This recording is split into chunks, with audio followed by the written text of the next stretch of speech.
यमुनानगर के मटका चौक पर उस वक्त अफरा तफरी मच गई जब देर रात हरिद्वार से गंगा जल ला रहे एक कांवड़िए की कांवड़ को कार की हल्की टक्कर लग गई। टक्कर लगते ही कांवड़ खंडित हो गई और गुस्साए कांवड़ियों ने मौके पर हंगामा शुरू कर दिया। देखते ही देखते मटका चौक पर सड़क के दोनों तरफ कांवड़िए बैठ गए और जाम की स्थिति बन गई। कार चालक मौके से भाग निकला और मौके पर मौजूद पुलिस को हालात संभालने में मुश्किलों का सामना करना पड़ा। कांवड़ियों ने मांग रखी कि कार मालिक को वापस बुलाया जाए और उसे हरिद्वार से गंगा जल लाकर देना होगा, मगर घटनास्थल पर सीसीटीवी न होने की वजह से कार की पहचान नहीं हो पाई, मुश्किल हो गई उसकी पहचान करना। तब पुलिस अधिकारियों ने आश्वासन दिया कि वो अपनी ओर से गाड़ी भेजकर गंगा जल मंगवाएंगे। इसके बाद कांवड़िए शांत हुए और रास्ता खोला गया।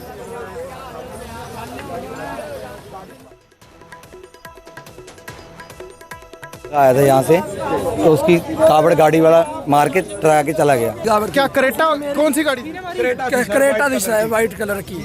उसने मेरे कावड़ के बीच मारी, पीछे मेरे कावड़ थी, ऐसे घूम के उसके बीच बज गई। वो दो कावड़ डैमेज हो गई।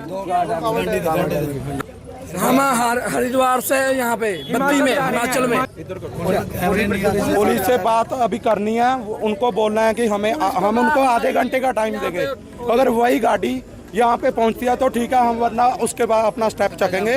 तो और एक और बात ये बोल रहे हैं, पुलिस प्रशासन बोल रहा है यहाँ पे कोई सीसीटीवी कैमरा नहीं है। अरे यार मेन हाईवे है ये, यहाँ पे क्या कोई एक भी सीसीटीवी कैमरा नहीं है? और अब बात करेंगे जम्मू कश्मीर की, जहां भारी बारिश ने तबाही मचाई है। अमरनाथ यात्रा 24 घंटे के लिए स्थगित कर दी गई है। सुरक्षा कारणों से अमरनाथ यात्रा को रोका गया है। बालटाल ट्रैक पर मड स्लाइड हुआ है, एक तीर्थयात्री की मौत हो गई है, 3 घायल हैं। भारी बारिश की तबाही का मंजर आप स्क्रीन पर देख सकते हैं। आप देख सकते हैं मड स्लाइड कितनी रफ्तार के साथ मड स्लाइड हो रहा है। इस वजह से जो है सुरक्षा कारणों को देखते हुए अमरनाथ यात्रा को रोक दिया गया है। भारी तबाही देखने को मिली है, जगह जगह मड स्लाइड देखने को मिला है। बालटाल ट्रैक पर मड स्लाइड हुआ है जिसमें एक तीर्थयात्री की मौत हो गई है, वहीं 3 घायल बताए जा रहे हैं।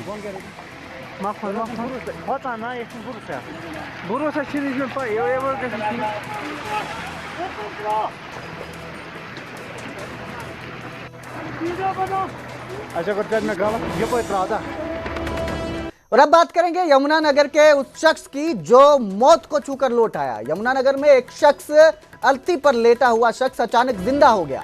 शेर सिंह को डॉक्टरों ने अस्पताल में मृत घोषित किया था। अंतिम संस्कार की पूरी तैयारी हो चुकी थी। परिजन जो है शमशान घाट में लकड़ी भेज चुके थे, लेकिन जब अंतिम स्नान करवाया जा रहा था तो अचानक शेर सिंह की सांसें चल पड़ी। रिश्तेदार कफन लेकर पहुंचे थे, अर्थी का पूरा सामान तैयार था, जिसके बाद सांसें चलने लग गई युवक की और युवक को दोबारा अस्पताल में भर्ती करवाया गया। बताया जा रहा है कि अब युवक की हालात ठीक है। यमुनानगर के कोट माजरी गांव का यह पूरा मामला है, जहां 75 साल के शेर सिंह ने मौत को मात दे दी है। निजी अस्पताल ने उन्हें मृत घोषित कर दिया था, जिसके बाद घर वालों ने अंतिम संस्कार की तैयारियां पूरी कर ली। अर्थी सज गई, कफन आ गया, शमशान घाट में लकड़ियां पहुंचा दी गई। रिश्तेदार भी शोक मनाने पहुंचे थे, खाने तक की व्यवस्था हो गई थी। लेकिन जैसे ही शेर सिंह को नहलाने से पहले उनके नाक से पाइप को हटाया गया, उन्होंने सांस लेना शुरू कर दिया। पूरा परिवार हक्का बक्का रह गया, मातम खुशी में बदल गई। पानी पिलाया गया और उन्हें फिर दोबारा अस्पताल में भर्ती करवाया गया। हालांकि अब उनकी हालत स्थिर बताई जा रही है। परिवार के लोग इस चमत्कार को देखकर भावुक भी हैं और राहत भी महसूस कर रहे हैं। गाँव में संस्कार की तैयारियां कर ली, जिसमें लकड़ी वगैरह और सब सामान जो है ना शमशान घाट में पहुंचा दिया।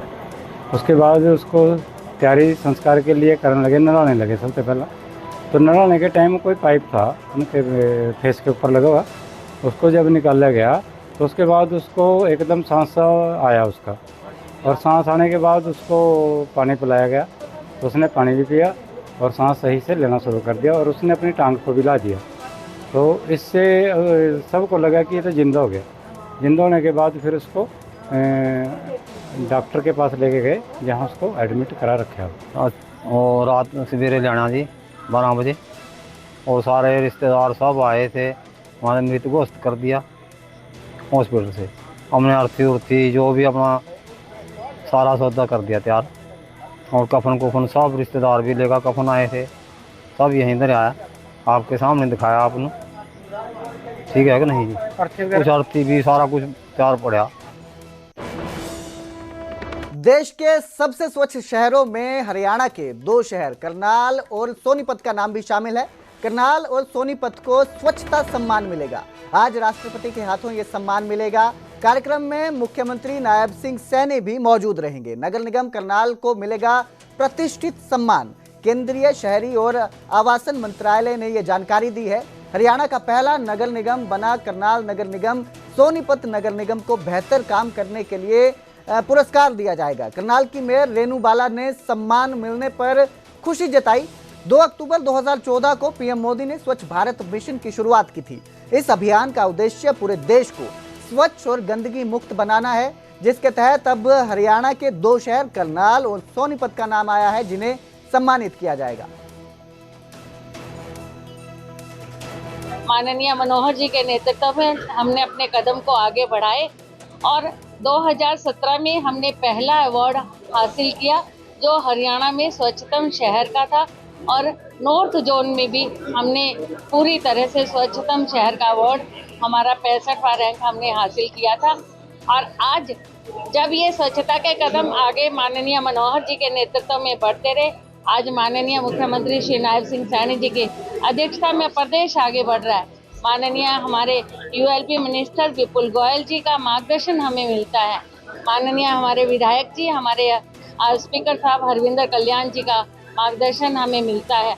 उस मार्गदर्शन में सभी पार्षदों की टीम मिलकर शहर के कोने कोने को स्वच्छ रखने के लिए पूरी तरह से अपनी जिम्मेदारी के साथ, अपने सफाई मित्रों के साथ, नागरिकों के सहयोग से शहर को स्वच्छ बनाने के लिए अपने काम को कर रही है। करनाल नगर निगम के लिए और अपने करनाल की जनता के लिए, करनाल के हर उस वार्ड के वासी के लिए कि देश की प्रथम महिला महामहिम राष्ट्रपति की महोदय द्वारा हमारी मेयर मैडम इस अवार्ड को रिसीव करेंगी। हम सभी लोग आज करनाल की जनता के सहयोग से जिस मुकाम पर पहुंचे हैं, उसके लिए मैं देख के मैं जनता का बहुत बहुत धन्यवाद करता हूँ, आभार करता हूँ।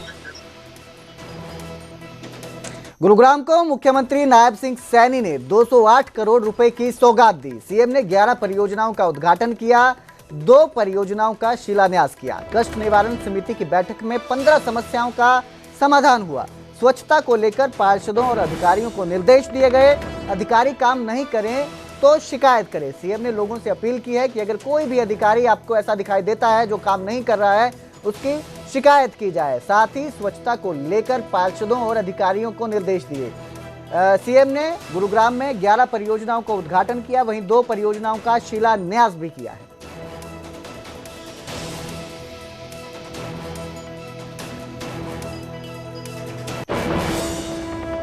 पंचकुला में ताऊ देवीलाल स्टेडियम पर खेल मंत्री ने अचानक निरीक्षण दौरा किया। इस दौरान उन्होंने खिलाड़ियों से मुलाकात की और खिलाड़ियों ने सुविधाएं न मिलने की शिकायत जो है वो खेल मंत्री से की। खेल मंत्री गौरव गौतम जो है अचानक निरीक्षण करने ताऊ देवीलाल स्टेडियम पहुंचे थे, जहां वो खिलाड़ियों से मिले। खिलाड़ियों ने शिकायत दी कि ना खाना ठीक है, ना खेल का सामान मिलता है। मौके पर ही मंत्री ने अधिकारियों को फोन किया और जमकर फटकार लगाई। 15 दिन में व्यवस्था सुधारने के लिए अधिकारियों को अल्टीमेटम दिया है। मंत्री ने कहा सुधार नहीं हुआ तो बड़ी कार्रवाई की जाएगी।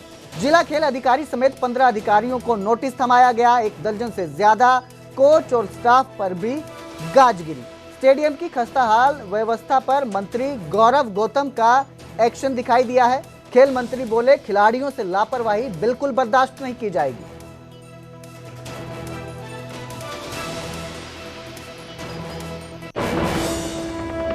कैबिनेट मंत्री रणबीर गंगवा ने भूपेंद्र सिंह हुड्डा पर बड़ा आरोप लगाया है। हुड्डा राज में पिछड़े वर्ग की नौकरियां दबाई गई, ये आरोप लगाया है। रणबीर गंगवा ने भूपेंद्र सिंह हुड्डा पर यह आरोप लगाया है। उन्होंने कहा कि बैकवर्ड क्लास वर्ग की जो नौकरियां थी उन्हें अंडरलाइन लगाकर बैकलॉग छोड़ा गया। योग्य होते भी पिछले जो पिछड़ा वर्ग था उसे अयोग्य बताया गया।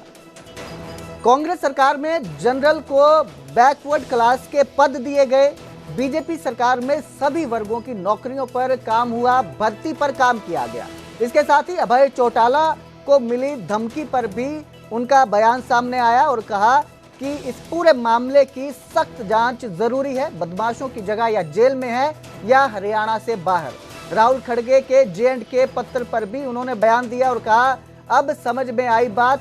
कहा 370 हटाकर बीजेपी ने अखंड भारत बनाने का काम किया और हुड्डा पर भी, पिछली सरकार पर भी आरोप लगाया कि जो पिछड़ा वर्ग था उनकी नौकरियों को दबाया गया।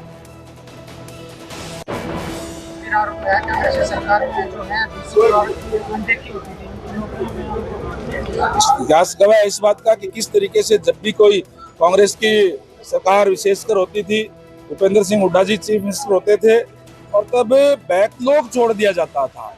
यानी मान लो 50 वैकेंसी BCA की लेनी है तो उसमें से 25-30 लेकर के एक नीचे लाइन लिख देते थे कि योग्य उम्मीदवार ना मिलने के कारण ये पद लिखकर छोड़ जाते हैं। ऐसे लोगों को अयोग्य घोषित करने का काम किया जो जन्मजात स्किल्ड होते हैं, मेहनतकश लोग हैं। और अब जब से भारतीय जनता पार्टी की सरकार बनी है सारी की सारी वैकेंसी भरी जा रही है। ऐसा नहीं था कि पहले बच्चे पढ़ते नहीं थे, पढ़ते पहले भी थे, पढ़ते अब भी हैं। इस तरीके की व्यवस्था पूर्ववर्ती सरकारों ने इनको देने का काम नहीं किया।